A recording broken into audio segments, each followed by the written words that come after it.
Hey, halo everybody. Ketemu lagi bareng Bayu di podcast Catalan GP part pertama. Sorry kalau ini telat karena kemarin kita ngurusin Barcelona tes yang mana sebenarnya kalau gue tahu bahwa itu cuma satu sesi, sebenarnya masih sempat buat recording, tapi karena gue nunggu setelah jeda makan siang baru gue tahu bahwa itu ya nggak dilanjutin, ya udah telat buat gue recording. Jadi gue baru recording sekarang. Bear with me karena script gue ada 10 lembar dan kita lumayan ya akan membahas apa yang terjadi kemarin. Yang pertama kita bahas dulu soal ban. Jadi ban yang muncul tahun ini itu sama dengan karkas tahun lalu, tapi alokasinya cuma 2 yang turun sesuai dengan ketentuan baru. Jadi ban depan dan belakang baik wet maupun slick itu semuanya soft dan medium dengan alokasi masing-masing kompon itu ada 7 unit. Jadi ya kalau memang dia punya suhu terlalu dingin atau nggak terlalu panas, ya mau nggak mau lu lebih banyak menghabiskan ban soft. Nah, kemarin juga somehow bahkan sebelum Catalan GP dimulai, Pecco Bagnaia yaitu ditanya sama Giorno soal komisi keselamatan. Karena ini sudah dibahas sejak Jerez kemarin yang gua bilang ada ide soal GP Miami yang mau dibahas, ditambah lagi dengan Enea Bastianini yang komplain soal Balaton Park. Jadi ditanyalah sama Pecco Bagnaia. Jadi Pecco bilang gini loh, kita bukannya mau dibilang pasrah juga, enggak. Tapi begini,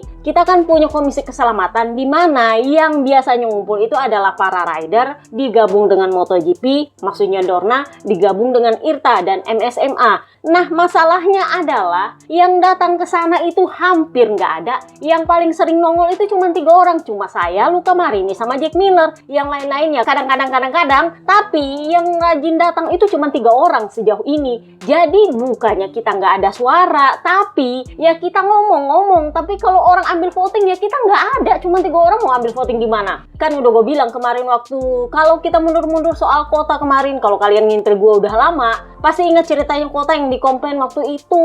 Kalau nggak salah Alex Espargaro apa Pecco itu yang bilang ini diperbaiki atau kagak, karena kalau kagak diperbaiki gue nggak mau balapan.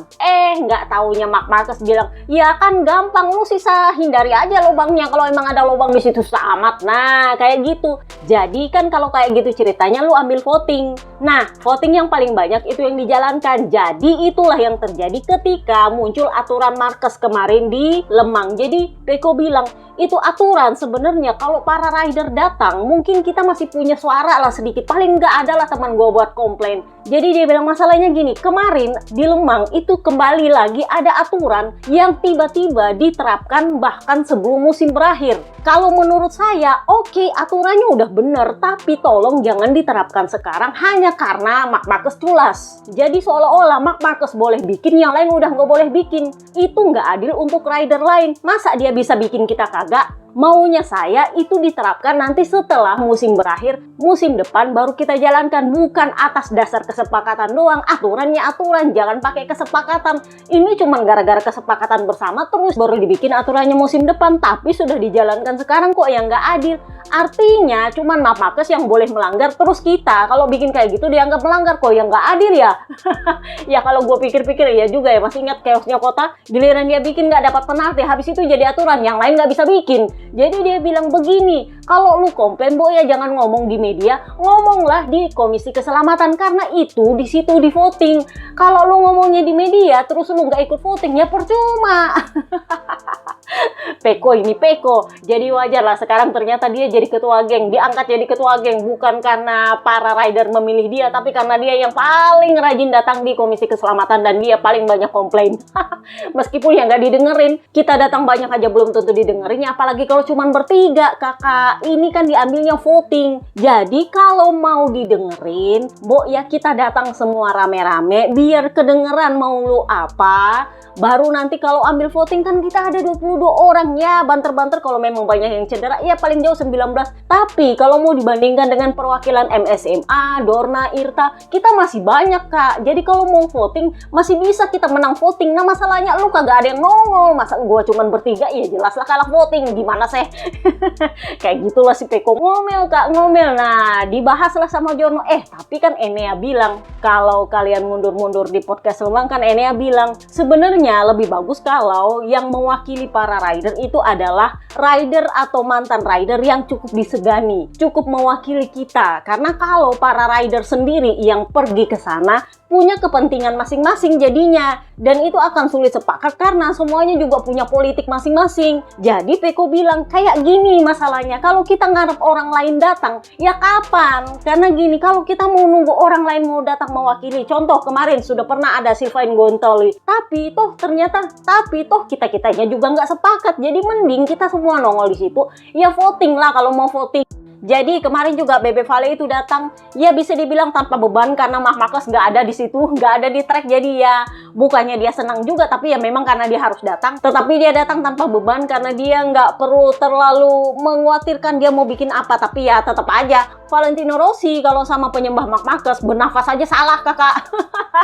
Nanti dibahas itu hari Minggunya di part kedua bagiannya Ducati. Jadi kemarin sprint race semuanya berjalan lancar, aman, damai. Tetapi pas balapan, aduh kakak, gue tuh sampai bingung kok bisa 3 restart. Sebenarnya gue tuh pikir mending berhenti aja gue aja kalau jadi pembalap. Mungkin agak-agak ya gimana ya, agak nggak bisa konsen. Tetapi ya mereka udah bilang itu namanya pekerjaan. Jadi kalau memang harus disuruh balapan ya kita balapan apapun kondisi mentalnya. Tetapi kalau mau ditanya kepada mereka, mereka lebih memilih untuk nggak balapan. Tetapi ya karena itulah pekerjaan mereka, ya mau nggak mau kita mulailah dari pabrikan terbapuk. Siapa? KTM. Ini ya memang gue bilang terbapuk. From hero to zero, dari pole jadi song. Ini sebenarnya pengulangan juga. Masih ingat nggak terakhir kali si Acosta pole position Motegi kalau nggak salah, dan dia juga song kan, crash. Jadi ya kayak gitulah ceritanya sekarang. Cuman bedanya waktu di Motegi dulu dia itu crash sendiri. Nah kali ini kena sapu jagat Ai Ogura. Tetapi yang menjadi sorotan adalah dia crash itu banyak yang bilang, terutama fansnya Marquez, itu karma. Santan instan. Apakah benar? Ya bisa juga sih. Jadi ceritanya makanya gue bilang ini panjang karena kita ya menjelaskan apa yang terjadi. Gue pikir awalnya Pedro Acosta itu punya RHD itu ambrol, karena itu yang sering terjadi kalau lintasan lurus terlalu panjang dan lu harus ngerem. Dalam beberapa kasus RHD itu ambrol di situ. Masih ingat ketika Snectaro yang dia punya RHD ambrol di trek lurus, gue lupa di mana, Silverstone kalau nggak salah. Jadi gue pikir itu RHD-nya ambrol, ternyata kagak. Katanya mesinnya itu emang menyala tapi tiba-tiba hilang power. Jadi bukan dibilang mogok juga, nggak ada power. Jadi red flag pertama itu kasusnya adalah battle antara Alex Marquez dengan Pedro Acosta. Nah Pedro Acosta itu pas mau masuk tikungan itu RHD-nya kan jalan tuh, nggak tahu gimana mesinnya itu hilang power. Jadi otomatis langsung berhenti motornya karena nggak ada power. Nyala tapi nggak ada power. Di sisi lain si Alex Marquez pikir dia nggak ngerem mati kayak gitu, nabrak lah dia. Sebenarnya dia berusaha untuk minggir sih, dia cuma nabrak motornya Acosta dari belakang, firingnya yang nyenggol. Tetapi itu menyebabkan dia kehilangan kendali dan dia membentur pit wall. Dan ya you know lah kalau di trek lurus dengan kondisi kecepatan seperti itu, ini yang membuat cederanya parah karena memang crashnya itu jelek banget dan dia memang katanya sempat pingsan. Dan waktu itu hampir setengah balapan sudah berjalan, kalau nggak salah itu lap ke-12 dari 24 lap. Logika gua ini sudah setengah jalan. Kalau gua jadi RD udah gua berhentiin aja karena memang kondisinya nggak sebagus itu untuk ya kalau menurut gua yang ngapain dengan kondisi Alex Marquez belum jelas keadaannya, lu paksa balapan. Tetapi ya ternyata tetap dilakukan restart dan tetap jumlah lapnya akan tetap dijalani 13 lap karena itu kan baru masuk 12 lap, baru selesai lap ke-11 masuk ke lap 12 begitu tikungan pertama.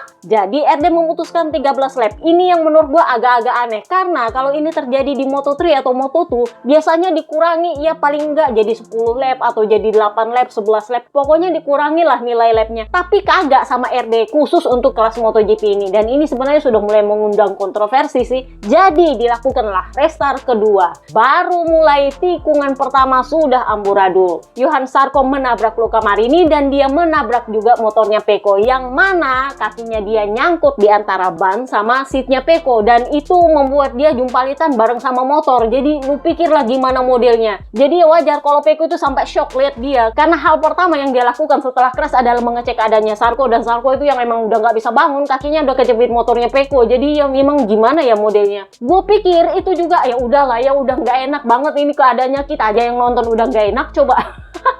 Tapi sama RD tetap kakak, tetap restart. Jumlah lap tetap juga 12 karena kan baru 1 lap. Gue pikir ya ampun, tapi ya begitulah. Pada akhirnya yang podium juga tetap kena penalti full 16 detik. Ini yang nanti kita bahas soal Mir. Dia juga komplain soal ini. Jadi alasan kenapa Pedro Acosta dikatakan oleh para penyembah Marquez sebagai kena karma itu karena kalau kalian lihat di awal balapan, Brad Binder kalian bisa lihat dia start dari pit lane. Karena begitu rider masuk di grid, selesai warm up, nampaknya ada masalah dengan motornya, masalah teknis sehingga dia langsung masuk ke pit lane. Dan itu artinya dia start dari pit lane. Di sisi lain, ketika balapan pertama ya, si Enea Bastianini ternyata mengalami masalah pada motornya. Dan itu yang membuat dia tidak layak untuk start kedua. Karena kan kita ada 3 kali start. Karena kondisinya motornya memang tidak layak, ada masalah teknis yang mana sebenarnya masalahnya sama dengan Pedro Acosta. Tahu apa bedanya? Yap, aturan pit lane kakak berlaku. Jadi Enea Bastianini karena motornya rusak, jadinya dia kembali ke pedok itu lewat jalur servis. Sehingga ketika red flag dikibarkan dan ada restart kedua, dia dianggap tidak layak untuk restart karena dia tidak menyelesaikan 1 lap penuh dan tidak memasuki pit lane dengan cara yang benar. Ingat, aturan baru sudah berlaku sejak Lemang. Lu harus lewat jalur yang benar. Nah, ini yang menyebabkan Pedro Acosta lolos untuk restart padahal dia jadi biang kerok dan di saat yang sama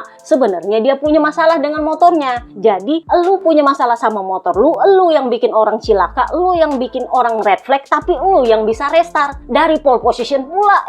Kan itu berasa nggak adil untuk Enea Bastianini sebenarnya karena masalahnya sama. Tetapi ya aturan pit lane sudah berlaku. Masalahnya adalah meskipun motornya Acosta itu ada masalah, tapi tahu nggak siapa yang, ya gue nggak mau bilang dia kaki tangan atau biang kerok juga, para pramak, you know lah ya, para ojek itu, si Toprak sama Miller itu dorongin Acosta bareng-bareng dari belakang.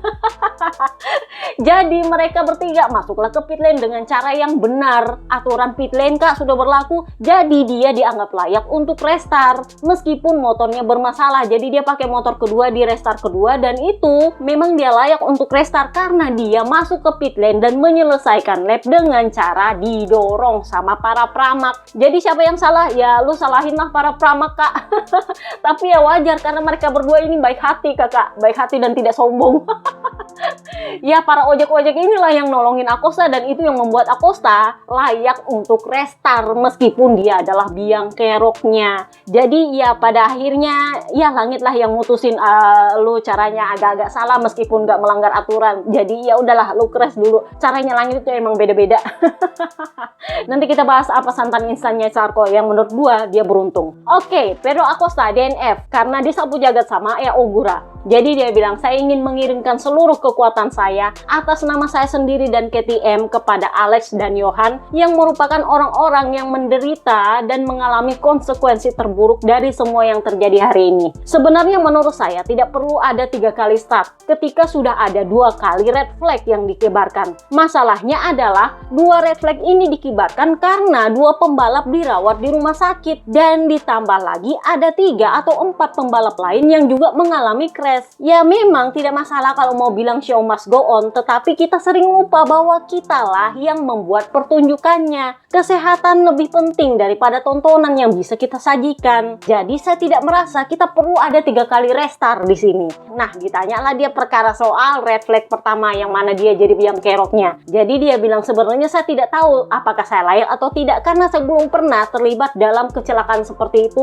apalagi yang separah ini. Seringkali Anda hanya bisa menerima bahwa Anda lah yang melakukan kesalahan seperti yang terjadi di balapan terakhir, maksudnya yang dia kontak sama Ogura. Tetapi jika hal seperti ini terjadi karena kerusakan mekanis, motornya yang rusak, itu bisa jauh lebih buruk. Anda tidak bisa berbuat apa-apa, Anda hanya bisa merasa bahwa Anda tidak bisa berbuat lebih banyak dan itu benar-benar buruk. Jadi ya dia sendiri juga mau gimana, karena itu bukan kesalahan dia. Motornya tiba-tiba nggak jelas kayak gitu, jadi ya mau gimana coba, mau nyalain diri juga nggak bisa. Artinya gini dia bilang, satu, bukan gue yang sengaja bikin orang crash, meskipun ya itu buruk dan gue nggak pernah sampai kayak gitu terlibat. Yang kedua, ya gue masuk pit lane dengan cara seperti itu karena semua orang membantu saya ya mau gimana. Jadi dia bilang ya saya mau dibilang merasa bersalah juga nggak bisa juga karena ya memang aturannya kayak gitu. Jadi ditanyalah dia, kemarin kan si Peko bilang anak-anak KTM itu paling malas datang ke Komisi Keselamatan karena bilang itu buang-buang waktu, tapi menghabiskan waktu untuk komplain di media. Jadi kalau begini ceritanya, apakah lu mau nongol di Komisi Keselamatan kalau nanti di Mugello? Karena kan akhirnya ya pada akhirnya lu harus nongol kalau lu mau komplain kan. Karena kan mereka komplainnya di media doang. Jadi dia bilang, oh iya, kami pasti akan lebih banyak hadir di Komisi Keselamatan nanti di Mugello. Kita harus bersyukur bahwa sirkuit ini cukup aman dan tidak ada yang serius yang terjadi. Anda tidak pernah mengharapkan hal-hal seperti ini terjadi. Jadi ditanyalah, masalahnya KTM sebenarnya ada apa? Karena Binder itu bermasalah ketika start, Enea itu harus retired karena ada masalah mekanis, dan sekarang lu ya bikin red flag. Jadi dia bilang, saya sebenarnya sudah meminta penjelasan tentang apa yang terjadi sudah lama sekali. Bisa dibilang sudah 3 tahun, tetapi ya karena tidak ada jawaban sampai sekarang, saya rasa tidak perlu lagi mencari penjelasan lain. Satu-satunya yang saya inginkan adalah agar semua pembalap yang terlibat hari ini baik-baik saja, dan dengan itu saya akan puas besok. Jadi ditanyalah soal dia kena sapu jagat Ogura. Jadi dia bilang, oh ya, Ogura memang datang. Karena waktu itu Ogura datang habis dia diumumkan kena penalti 3 detik. Dia datang ke pedoknya si Acosta. Dia diusir sama orang KTM sebenarnya. Tapi akhirnya ternyata Ogura datang ke motorhome dia. Jadi dia bilang, oh ya, pertama dia datang ke pit. Lalu kemudian dia datang menemui saya di mobil motorhome. Tapi hari ini itu adalah hal terakhir yang ada di pikiran saya. Jadi intinya adalah dia nggak mau pusing sama Ogura. Karena memang dia tahu ada masalah sama motornya. Dan itu bukan hal penting lah. Kalau gua mau crash aja, dia nggak peduli sih sudah.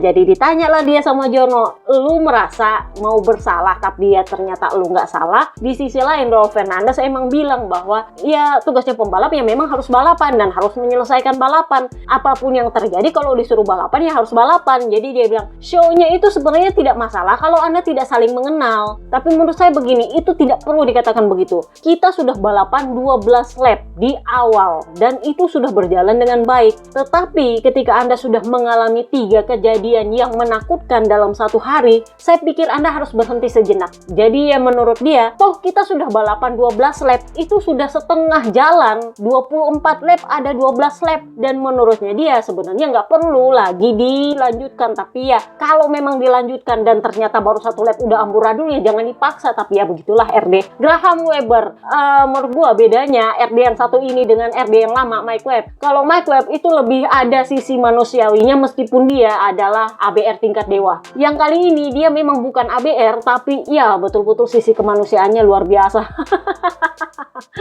Dia pikir kayaknya rider itu robot apa gladiator apa gimana. Karena kita aja yang nonton sampai kasihan loh lihat ridernya kayak gitu. Jadi ditanyalah dia soal asosiasi pembalap. Karena ini kan menurutnya Enea Bastian ini ya kalau para rider merasa punya kepentingan masing-masing ya harus ada satu mantan rider yang cukup dihormati dan disegani yang mewakili para rider dalam asosiasi pembalap. Jadi dia bilang, saya rasa sih asosiasi pembalap tidak berguna. Nah ini, makanya si Peko bilang, KTM itu nggak tahu maunya apa para rider KTM. Mau asosiasi pembalap, ada yang nggak mau juga. Mau disuruh datang juga nggak mau. Opo. Jadi dia bilang, saya rasa asosiasi pembalap tidak berguna. Pada akhirnya, kitalah yang balapan. Jika tidak ada di antara kita yang menentangnya, ya kita akan kembali ke track. Karena Anda tidak akan sendirian terjebak di pit, terutama jika Anda sedang memperebutkan gelar juara dunia. Saya rasa satu hal yang perlu diperjelas, setelah red flag kedua tidak boleh ada restart, titik. Jadi ya inilah perbedaan antara Peko sama para KTM. Para KTM itu lebih suka komplain di media daripada datang ke Komisi Keselamatan. Nah Peko, ya kalau lu mau ngomong ya ngomong di Komisi Keselamatan supaya didengar lu maunya apa, meskipun ya mungkin nggak berguna ya paling nggak ketahuan lu ngomongnya apa. Nah, dibahaslah soal dia punya keributan sama Digia. Ini ditanya sebenarnya setelah sprint race kalau nggak salah. Jadi dia bilang, ya udahlah ya, karena pada akhirnya itu bukan sesuatu yang menarik minat saya lagi. Saya udah nggak terlalu peduli lagi soal mau balas-membalas. Bodoh sekali membicarakannya saat kami sedang memperebutkan posisi keempat. Bahkan itu bukan posisi podium, jadi ngapain diributin?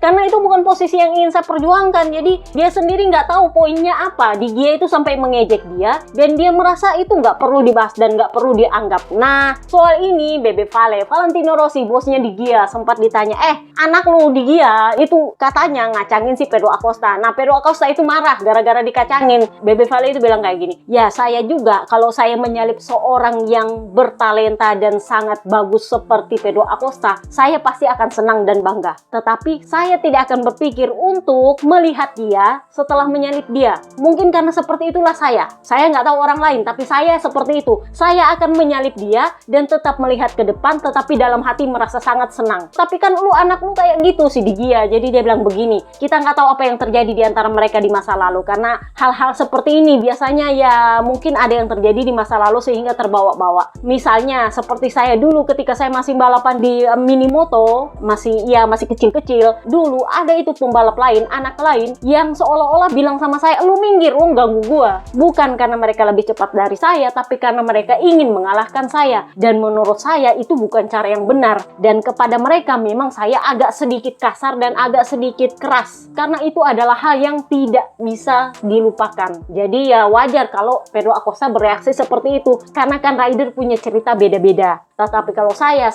tidak akan pernah mau menyalip rider dengan melihat ke belakang. Nah, ngomongin soal Acosta, kan kalian tahu bahwa Acosta itu akan pindah ke Ducati tahun depan. Ini nanti kita bahas soal Ducati dan kontrak-kontraknya. Nah, ditanya lah dia, Acosta, lu ada rencana gitu di tes Barcelona nanti mau tes apa? Jadi dia bilang, saya nggak tahu. Tapi ya, saya rasa memang tidak ada part baru yang begitu fenomenal. Karena saya pikir semua orang, bukan cuma KTM, itu sudah fokus pada motor 850cc. Ditambah lagi, ini adalah tes terakhir kami dengan Michelin. Dan ini adalah terakhir kalinya para pembalap top di kejuaraan akan mengendarai motor 1000cc. Maksudnya ngetes dengan 1000cc. Karena nanti di Brno, lu sudah 850cc. Jadi saya rasa tidak akan ada banyak part baru. Saya pikir kita akan memiliki beberapa ya mungkin hal-hal yang kecil. Dan Ducati juga akan membawa beberapa hal-hal kecil. Tetapi saya pikir semua orang fokus pada regulasi untuk tahun depan. Sejauh ini saya tidak tahu apakah nanti misalnya di Brno, saya akan menguji 850cc-nya KTM karena KTM belum menghubungi saya untuk saat ini. So, kita pindahlah ke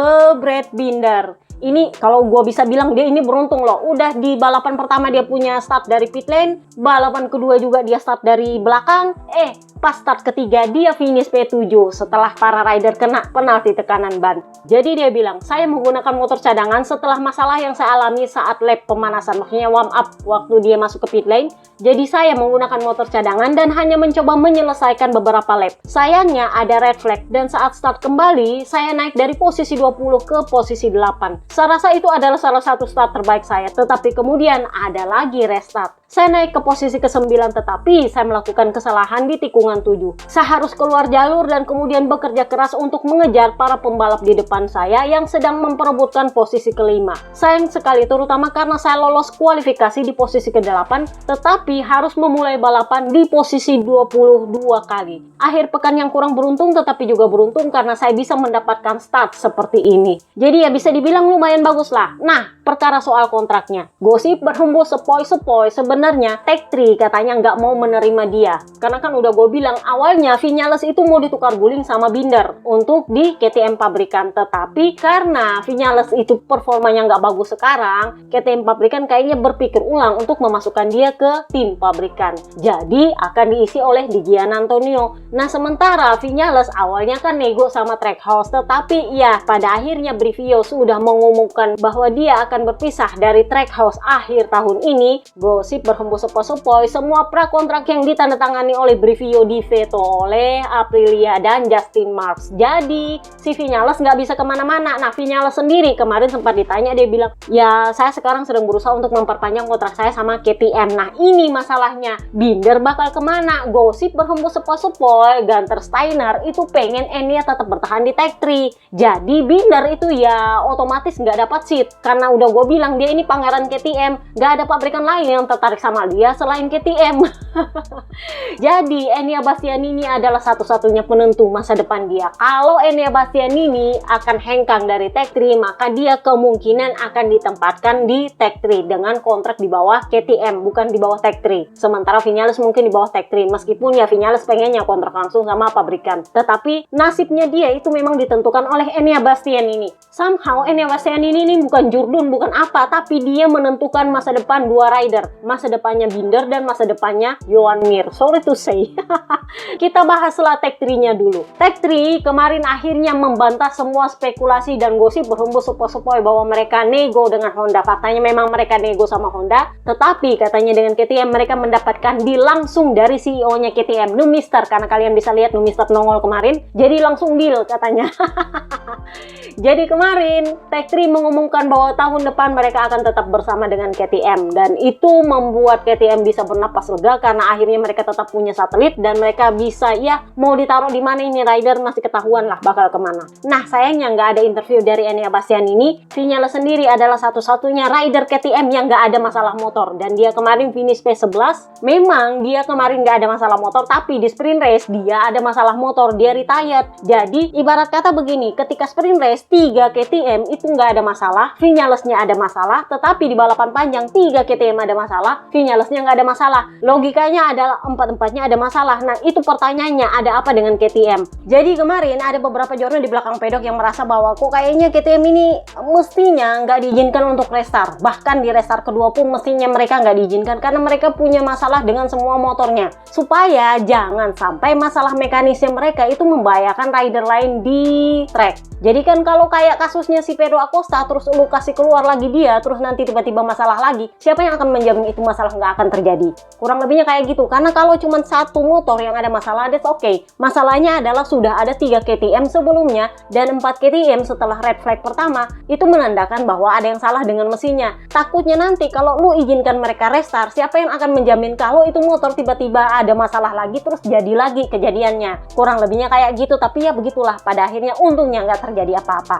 So kita pindahlah ke pabrikan kedua terbapuk, Honda. Ini sebenarnya adalah pabrikan kedua terbaik sebenarnya, tapi karena Joan Mir kena penalti 16 detik, jadilah dia pabrikan kedua terbapuk. Kemarin di hari Kamis kalau nggak salah, Honda mengumumkan bahwa Papi Peripuik akhirnya harus meninggalkan Honda di akhir tahun.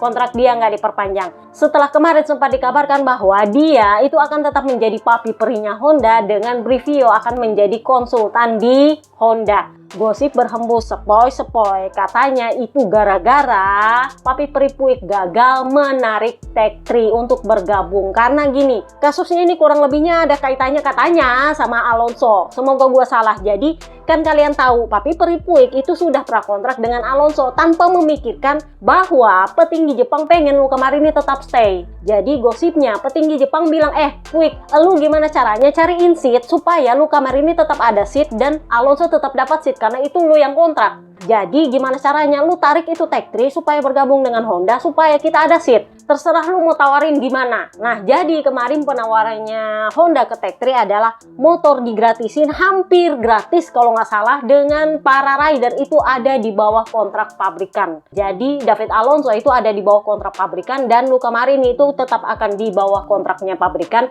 meskipun mungkin nanti mereka akan ada di tim satelit. Ibarat kata dikasihlah semua fasilitas untuk Tech 3. Lu punya kebutuhan finansial kita penuhi. Lu bakal bayar dikit banget, paling banter cuman operasional. Nah, kurang lebih fasilitasnya sama dengan yang diterima Tech 3 saat ini dari KTM. Nah, itu yang menyebabkan kemarin si Gunter Steiner ada masalah dengan pit bearer karena pit bearer tiba-tiba minta mereka membayar motornya. Karena akhirnya Tech 3 deal sama KTM, artinya Honda gagal mendapatkan Tech 3. Nah, gosipnya itu juga yang menjadi penyebab akhirnya Papi Peripuik justru menjadi konsultan, sementara Papi Brivio katanya akan menggantikan posisinya dia. Gosip berhembus sepoi-sepoi, Papi Brivio ini direkrut sama Puig sebenarnya adalah untuk bicara sama Tech 3, membantu. Namanya juga konsultan kan, ngomong sama Gunter Steiner karena mereka sama-sama pernah menjadi manajernya tim F1. Tetapi ya karena Tech 3-nya justru deal sama KTM, ya akhirnya proyek gagal lah Papi Peripuik. Dia menjadi konsultan sementara Papi Brivio menggantikan posisinya alih-alih menjadi konsultan. Nah, soal konsultan ini sebenarnya kalau menurut gua sebenarnya adalah non-job. Ini hampir sama dengan tugasnya Suppo ketika Suzuki dibubarkan. Waktu itu posisinya dia sebagai manajer tim itu turun menjadi konsultan untuk Suzuki di area pabrikan yang nggak tahu apa hubungannya dengan balapan. Pokoknya intinya seperti itu. Pada akhirnya toh dia nggak jadi apa-apa karena kan konsultan ya konsultan aja.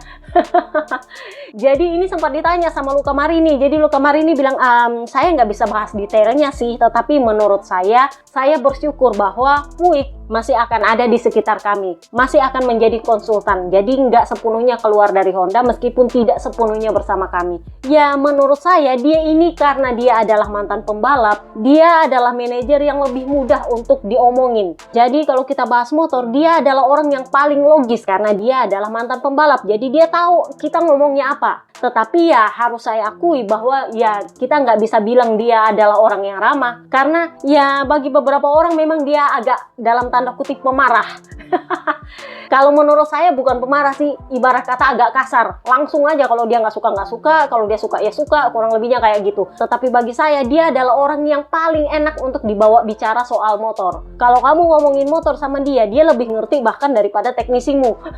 Karena teknisimu kan nggak tahu lu bawa sensasinya apa dan nggak terlalu ngerti gimana-gimana, tapi dia ngerti karena dia mantan pembalap. Katanya Luca Marini begitu.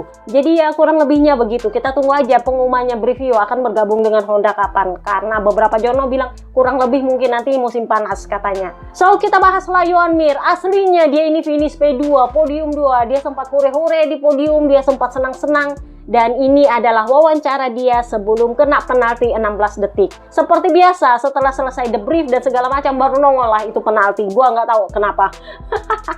Mana penaltinya sadis pula 16 detik. Tetapi ini interview dia sebelum penalti dijatuhkan. Dia kemarin pakai ban medium soft. Jadi dia bilang, ini adalah awal musim yang tidak mudah. Saya seringkali punya potensi untuk berada di 5 besar, tetapi ya, begitulah. Saya tidak pernah menyerah dan hari ini membuktikannya. Inilah yang saya inginkan dalam 5 seri pertama. Seperti yang Anda lihat, saya dipaksa untuk terus-menerus berkendara di batas kemampuan saya. Dan jika Anda ingin berjuang untuk podium, Anda tidak bisa selalu berkendara seperti ini. Anda bisa berjuang untuk posisi ke-6, tetapi jika Anda ingin selalu berjuang untuk podium, Anda membutuhkan sesuatu yang lain. Saya sangat senang bisa naik podium di Barcelona, yang mana bukan trek terbaik untuk kami, dan kami tampil cepat.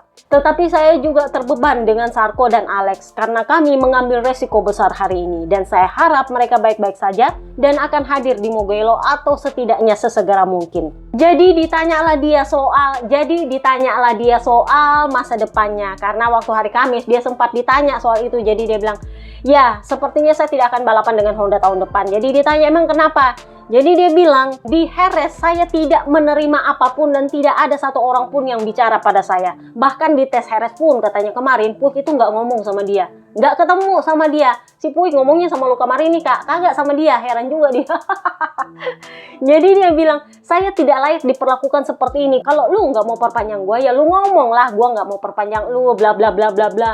Jangan dicuekin, ngomong aja kagak. Jadi ceritanya waktu di tes Jerez kemarin, dia itu nanya, kok nggak ada part baru? Krunya bilang nggak tahu, nggak dikasih sama manajemen. Jadi dia merasa kok ya gue diabaikan, padahal gue ngamuk-ngamuk minta part baru karena ini motor perlu diperbaiki. Tapi nggak ada yang mendengarkan dia. Sejak saat itu saya tahu bahwa tahun depan saya tidak akan balapan lagi di pabrikan ini. Jadi setelah podium ditanyalah dia, lu akhirnya podium setelah lu mengumumkan lu nggak bakal sama Honda lagi tahun depan. Jadi dia bilang, saya tahu kemampuan saya tahu apa yang saya mampu lakukan bahkan dengan motor seperti ini. Saya rasa di Jerez lah saya sudah memutuskan untuk meninggalkan Honda. Anda akan segera tahu kemana saya akan pergi, tetapi sekarang saya ingin menikmati podium ini. Apapun hasil yang saya dapatkan, mulai sekarang sampai akhir tahun tidak ada yang akan berubah. Keputusannya sudah dibuat, artinya dia nggak bakal perpanjang sama Honda. Jadi ditanyalah dia soal balapan yang 2 kali red flag. Jadi dia bilang, secara psikologis ini tidak mudah bagi kami para pembalap. Mengetahui bahwa ada beberapa pembalap berada di rumah sakit dan kami masih balapan bukanlah hal yang mudah.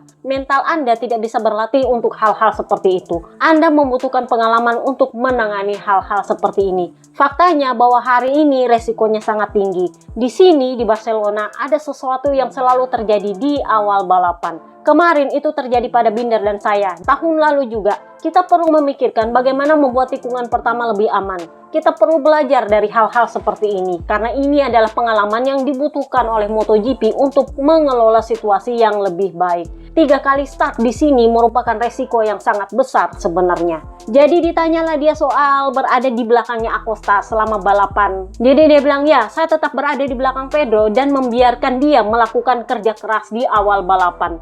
Dia berkendara dengan sangat baik. Terkadang saya bahkan melihat bahwa kami berkendara dengan gaya yang sangat mirip. Tetapi saya tidak perlu terlalu berusaha untuk tetap dekat karena dia cuma membutuhkan slipstream.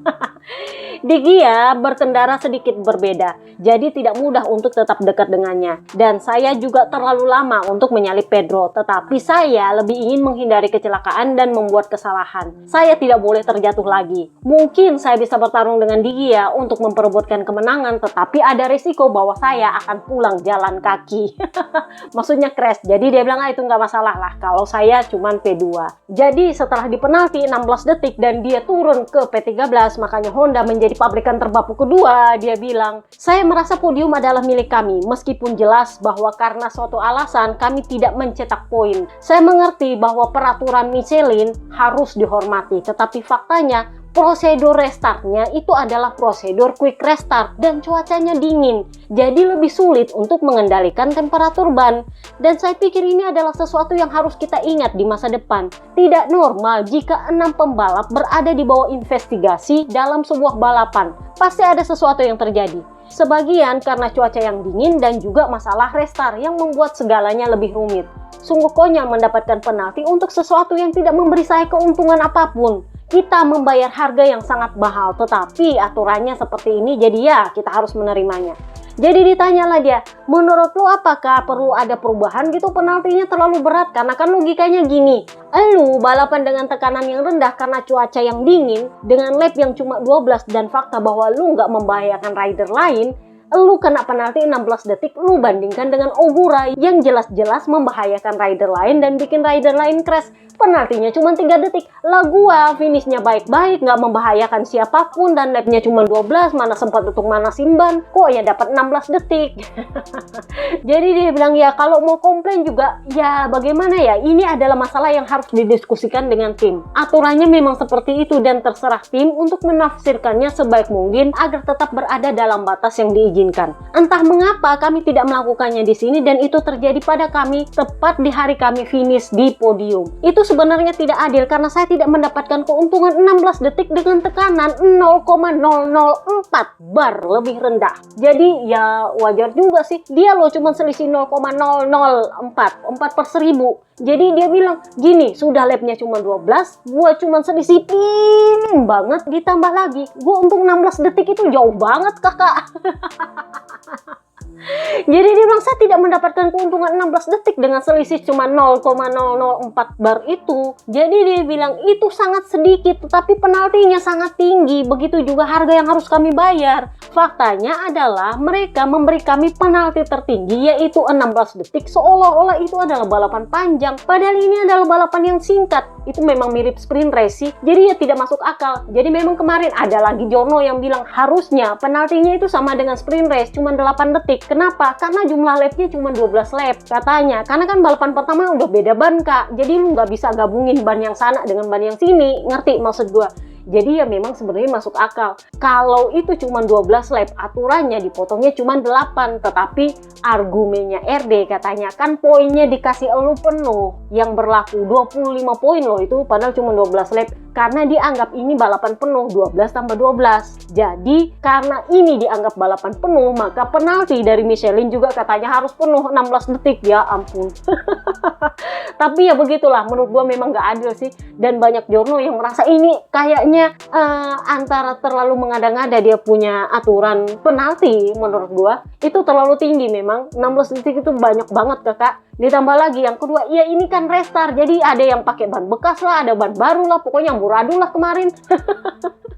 Dan ditambah yang ketiga adalah betapa lambatnya muncul keputusan soal ban. Jadi ya menurut Jono, kalau memang dia punya data emang kelihatan itu melanggar, ya langsung dibilang. Nanti setelah lu investigasi ternyata ada yang lolos, baru diperbaiki. Oh ternyata lu dikembalikan posisinya ke sini. Tapi sebaiknya itu kalau sudah mau diinvestigasi langsung dikenakan. Setelah itu kalau ternyata mereka lolos investigasi baru dikembalikan. Itu lebih gampang, biar lebih cepat keputusannya. Tapi kalau itu investigasinya lama dan setelah itu ujung-ujungnya kena penalti, ya kan agak nggak adil juga. Terutama karena itu 16 detik. Jadi dia bilang begitulah aturannya. Aturan itu berlaku untuk semua orang dan kita harus menghormatinya. Tetapi saya mengerti kenapa saya ditanya dan saya mengerti bahwa ini tampak aneh. Dan juga ini nampak aneh bagi siapapun.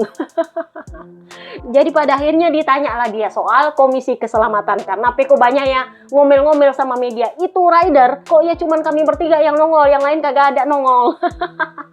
Jadi dia bilang ya itu adalah kesalahan. Saya yang salah, saya tidak bisa bohong bahwa mereka memang benar sekali. Saya melihat bahwa Peko memang memprotes masalah ini. Faktanya memang kita sudah berkali-kali ke komisi keselamatan. Kita sudah membahas banyak hal dan seringkali kami tidak didengarkan. Dalam arti tertentu ini mengurangi kepercayaan para rider untuk datang ke komisi keselamatan. Tetapi saya setuju bahwa ini adalah kesalahan kami. Kalau kami tidak terus bersikeras, kita perlu lebih bersatu dan saya sepenuhnya setuju dengan Peko. Ngaku salah kakak. Jadi dia bilang ya begini, saya tidak bisa mengendalikan apa yang orang lain lakukan, tetapi dari pihak saya akan mencoba berpartisipasi kembali di komisi keselamatan kapanpun saya bisa. Karena ini adalah sesuatu yang sebenarnya tidak boleh kami lewatkan. Itu adalah satu-satunya saat kami memiliki suara di depan mereka yang bertanggung jawab atas kejuaraan ini. Dimana kita juga bisa melindungi kepentingan kita dan mengatakan apa yang kita pikirkan. Itu adalah yang harus kita lakukan sebagai para pembalap. Saya sepakat.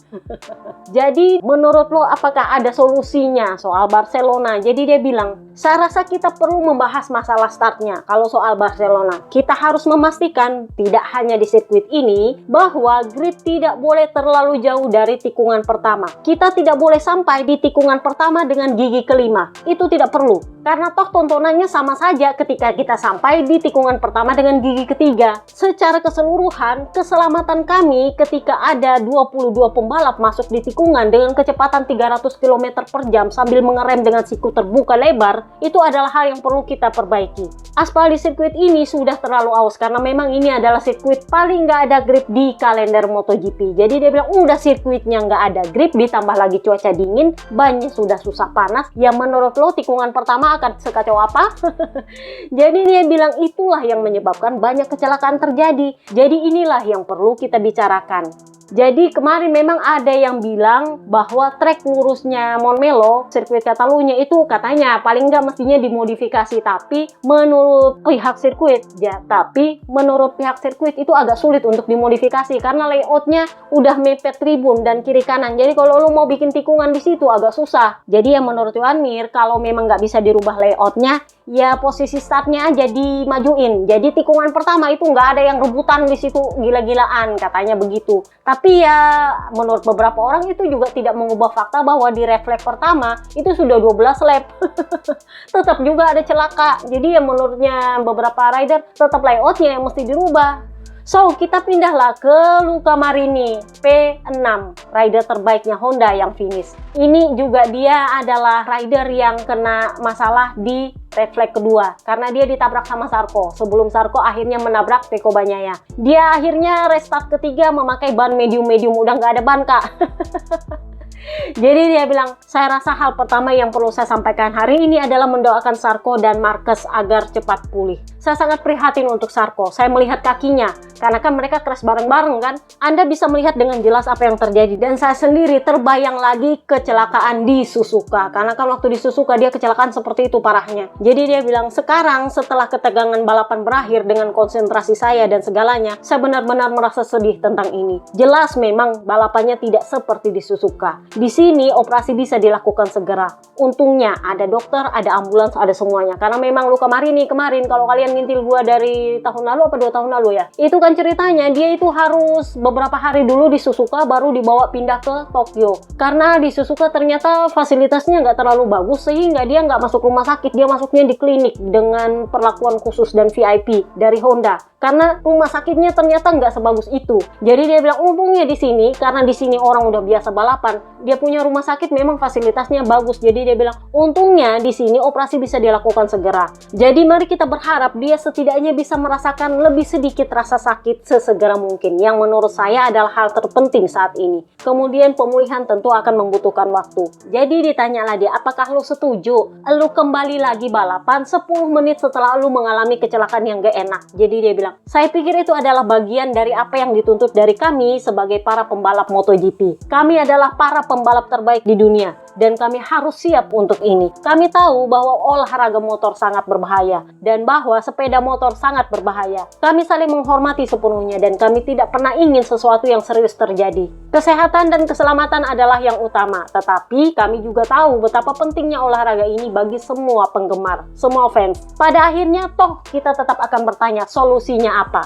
Apakah harus menunggu lebih lama? Karena pada akhirnya toh tetap juga harus balapan. Jadi intinya adalah lu mau nunggu lama atau mau nunggu cepat, nunggu 10 menit atau nunggu setengah jam, tetap aja lu mesti balapan pada akhirnya. Jadi ditanyalah dia, emang gimana lu bisa fokus di balapan ketiga padahal lu ternyata terlibat di kecelakaan kedua? Jadi dia bilang, Anda mencoba untuk tetap fokus dan mengulangi prosedur yang sama setiap kali. Anda juga memang tahu bahwa Anda hanya punya sedikit waktu. Saya memang terlibat dalam kecelakaan kedua, tetapi saya harus bergegas kembali, berganti pakaian, melakukan semuanya dengan sangat cepat. Tetapi ya, semua orang memiliki tekniknya sendiri untuk mendapatkan kembali konsentrasi secara maksimal. Mir bilang katanya, gimana kalau itu grid dipindahin ke depan? Maksudnya supaya nggak terlalu jauh dari tikungan pertama sehingga ketika masuk ke tikungan pertama, ya paling enggak masih gigi 3, bukan gigi 5. Jadi dia bilang, menurut saya tidak bisa dipindahkan karena kita sudah minta, tetapi katanya itu tidak mungkin dilakukan. Karena kalau dipindahkan, ride height device-nya tidak berfungsi. Jadi kan kalau udah dijalankan itu ride height device, lu harus dalam kondisi yang betul-betul cepat dan ngerem mati. Ngerti kan? RHD itu kalau mau dilepas sangkutannya kayak gitu, lu harus ngerem mati. Nah kalau lu sampai di gigi ketiga di situ, RHD-nya bakal nyangkut terus. Ngerti kan? Jadi dia bilang RHD-nya nggak bisa dilepas kecuali kalau kita udah nggak pakai RHD mungkin bisa dipindahin ke depan. Dia bilang begitu. Faktanya bahwa tahun depan kita sudah tidak punya RHD itu bisa menjadi poin yang menguntungkan karena sekarang Anda tahu bahwa di titik pengereman pertama Anda perlu menurunkan garpu, maksudnya ngerem sampai garpu lu turun itu paling nggak 150 mm karena RHD itu baru terlepas dengan kondisi Anda turunkan garpu di 130 atau 135 mm.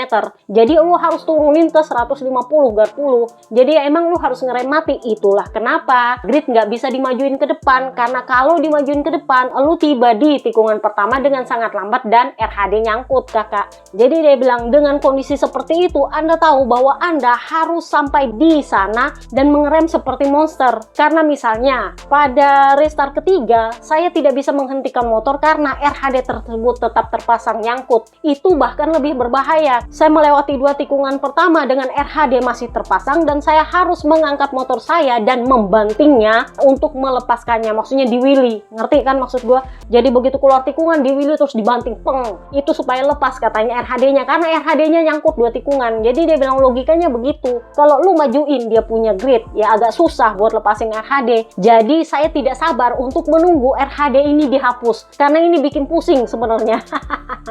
Jadi ditanyalah dia, ada ide bahwa seharusnya RHD ini dilarang untuk sirkuit-sirkuit tertentu karena dianggap membahayakan. Jadi dia bilang, oh ya kita sudah membicarakannya, mungkin akan segera diumumkan. Mari kita lihat saja nanti. Kami sedang berusaha agar semua tim setuju. Menurut saya seperti yang kami katakan di Komisi Keselamatan dan seperti yang dikatakan Peko, sangat disayangkan bahwa seringkali hanya sedikit dari kami yang ada di sana. Saya pikir penting bagi kita para pembalap untuk tetap bersatu dan kita perlu membuat semua orang setuju dan memastikan bahwa kita kita selalu mengutamakan keselamatan. Jadi ditanyalah dia, oh berarti apakah ini kemungkinan akan langsung diberlakukan? Maksudnya RHD dilarang untuk sirkuit-sirkuit tertentu. Jadi dia bilang, Mugello itu seperti di sini, semua orang akan memasang RHD dan kami akan menyelidikinya sampai tuntas apakah itu layak untuk dilarang atau enggak. Kalau misalnya ya seperti aturan Marquez kemarin tiba-tiba diberlakukan kan, itulah kenapa masalah ini perlu diselesaikan dengan cepat dan kita perlu datang di Komisi Keselamatan untuk menyatakan pendapat. Tetapi di sirkuit seperti Silverstone situasinya bisa berbeda. Jadi kita lihat saja nanti. Pada akhirnya ini bukan sepenuhnya kesalahan RHD sih, karena ya sudah terjadi kecelakaan sebelumnya. Jadi ya seperti yang gue bilang tadi, gue pikir RHD-nya si Pedro Acosta itu ambrol karena itu selalu bermasalah di tikungan 1 RHD. Tetapi ternyata bukan RHD-nya yang ambrol, motornya yang katanya hilang power tiba-tiba. Jadi dia bilang, menurut saya trek ini sebenarnya sangat aman. Kecelakaan yang dialami Alex itu memang benar-benar sangat disayangkan. Bahkan jika Anda memiliki ruang yang seluas-luasnya, toh hal itu tetap terjadi. Jadi dia bilang ya hal-hal seperti ini bisa terjadi. Motor itu berbahaya teman-teman. Kita semua di sini siap mempertarungkan nyawa di setiap tikungan, di setiap lap. Sayangnya itu adalah bagian dari olahraga kita. Dan jika perasaan ini sampai ke para penggemar, ke para fans, itu akan menjadi lebih berharga. Jadi ditanyalah dia soal Komisi Keselamatan.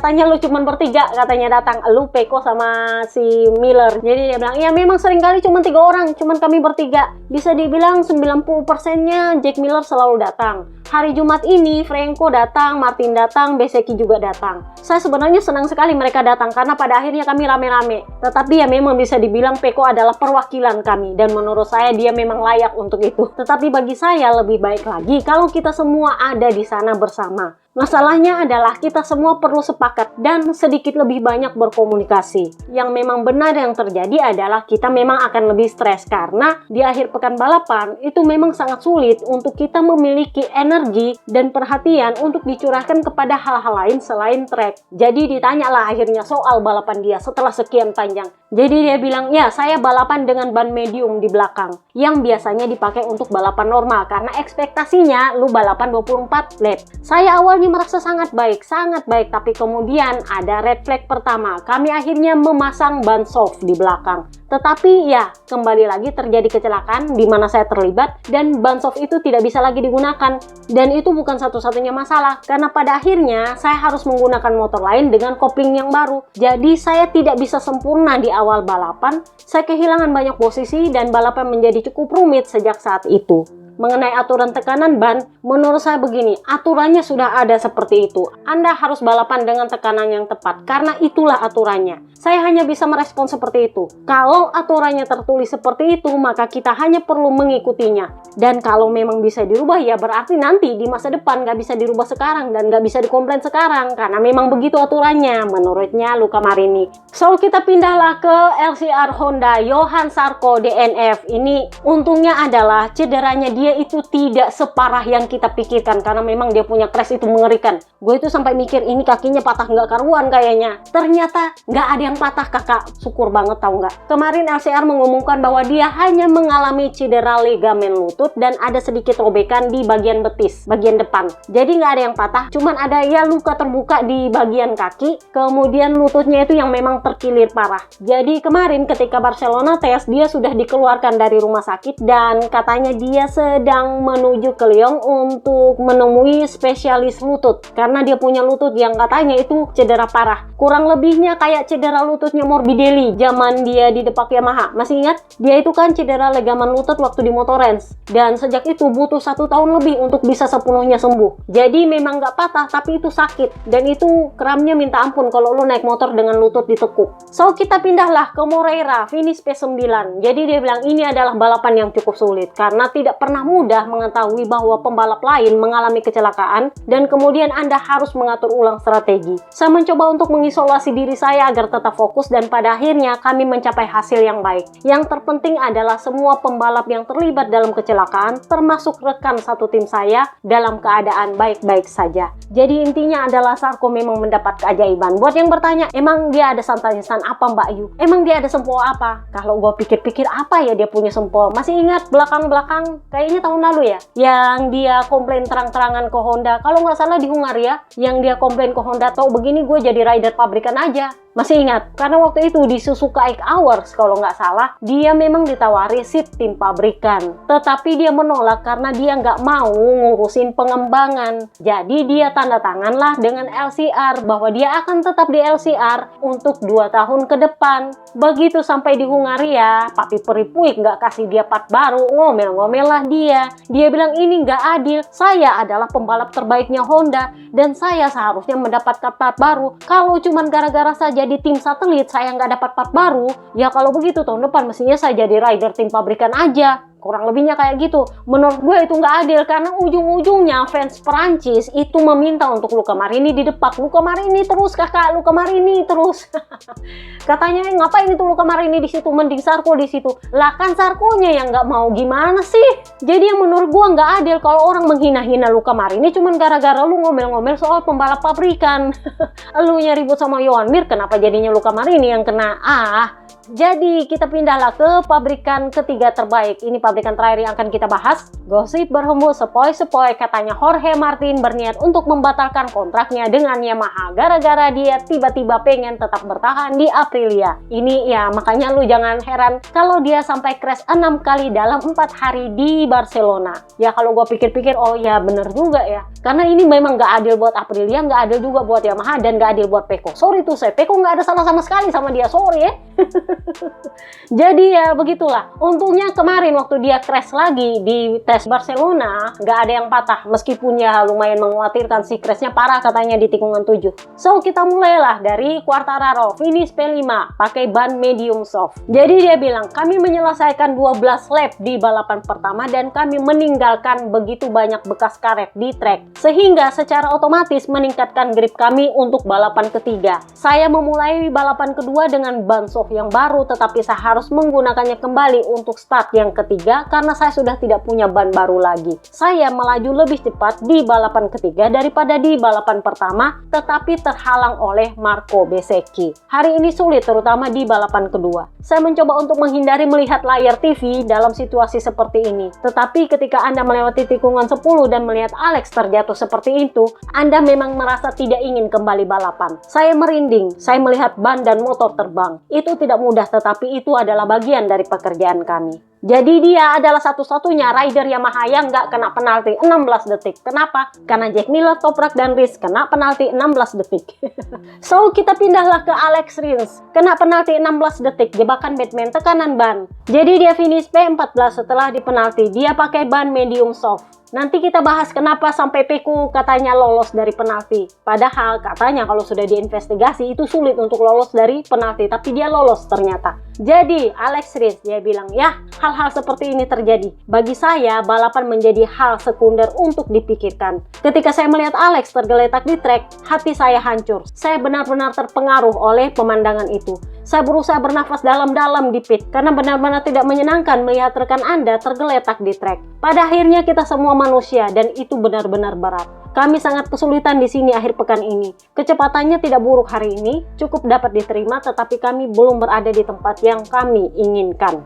Jadi, para pramak semuanya kena penalti 16 detik. Akhirnya mereka harus finish P15 dan 16. Jack Miller balapan dengan medium-medium, bawa pulang 1 poin untuk tim pramak. Jadi dia bilang hari ini adalah hari yang sulit. Di bagian pertama balapan, saya sebenarnya merasa cukup baik dan kami cukup konservatif dalam hal manajemen ban. Saya bisa melihat para pembalap di sekitar saya mulai sedikit kesulitan, sementara kami masih memiliki kecepatan yang layak. Setelah restart pertama, kami mengubah strategi karena saya tidak sepenuhnya nyaman dengan sensasi ban belakang. Dan untuk start terakhir, kami menggunakan ban belakang medium. Pada akhirnya kami mungkin terlalu konservatif untuk balapan yang sebenarnya menjadi lebih pendek.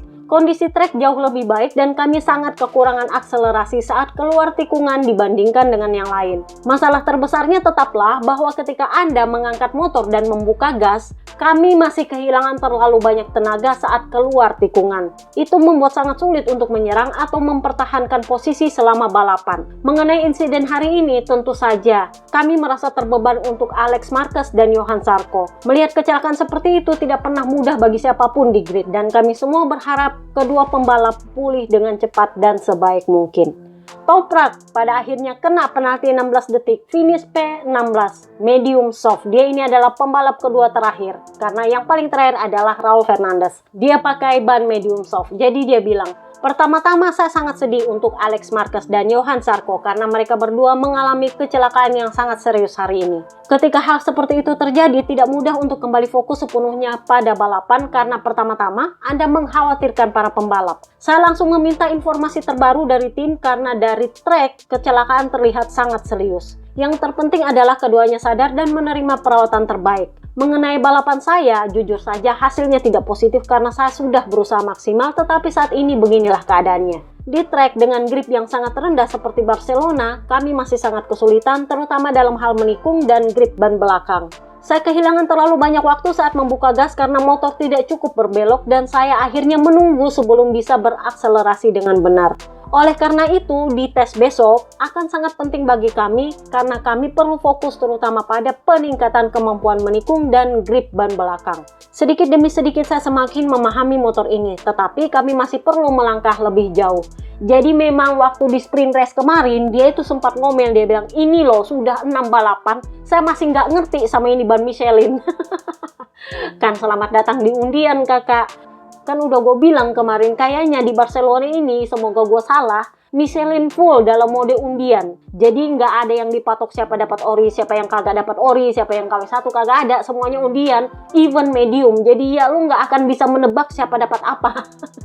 Bahkan untuk rookie yang dipatok dengan ban ori, masalahnya adalah di balapan terakhir dia pakai ban soft bukan ban medium. Jadi ya menurut lo udah Michelinnya full dalam mode undian, udah balapannya kacau seperti itu, ya begitulah jadinya. Oke, itu aja podcast kita kali ini. Gue tahu part pertama ini panjang dan part kedua akan lebih panjang lagi kayaknya. See you next part guys, bye bye.